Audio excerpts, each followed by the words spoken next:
Rey Escorpión, señor de los 7 oasis. No nació con corona, nació en la arena.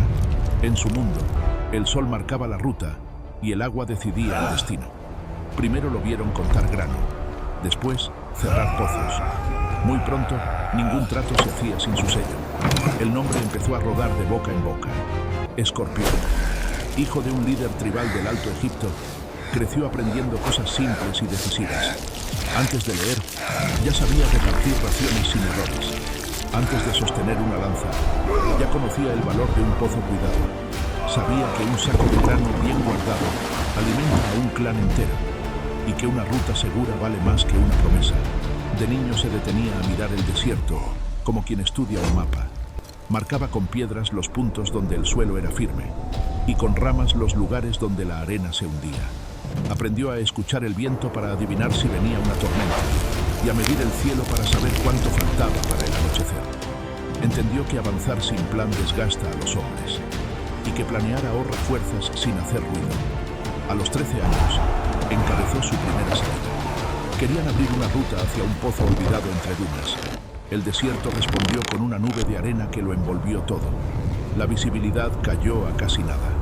Los hombres tuvieron que retroceder paso a paso. Al regresar, anotó lo aprendido. Puntos de reunión claros, distancias contadas con calma y agua marcada para cada tramo. Ese día comprendió que la prisa confunde y que la organización protege. Pasaron los años.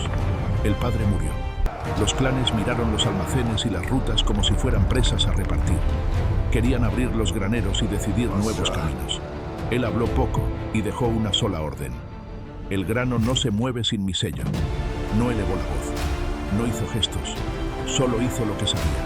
Puso reglas simples, anotó cada saco, marcó cada salida, dejó constancia de cada entrega. Pronto, hasta los desconfiados entendieron que el orden sostiene el ritmo. No compró lealtades, ofreció algo más estable, acuerdos claros.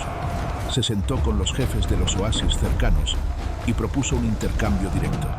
3 lunas de grano asegurado a cambio de rutas protegidas, guardias honestos en los pozos y paso preferente para las caravanas. No prometió eternidad, prometió cumplir lo pactado. Y cuando la escasez tocó las puertas, los mismos que dudaron volvieron para pedir su sello. Así nació un título que pesaba sin necesidad de adornos. Señor de los 7 oasis. La calma duró poco. Desde el norte llegaron rumores de un caudillo que unía tribus del Bajo Egipto. Buscaba el Nilo, buscaba el paso, buscaba el control. Traía muchos hombres, pero venía con rutas débiles y cántaros a medio llenar.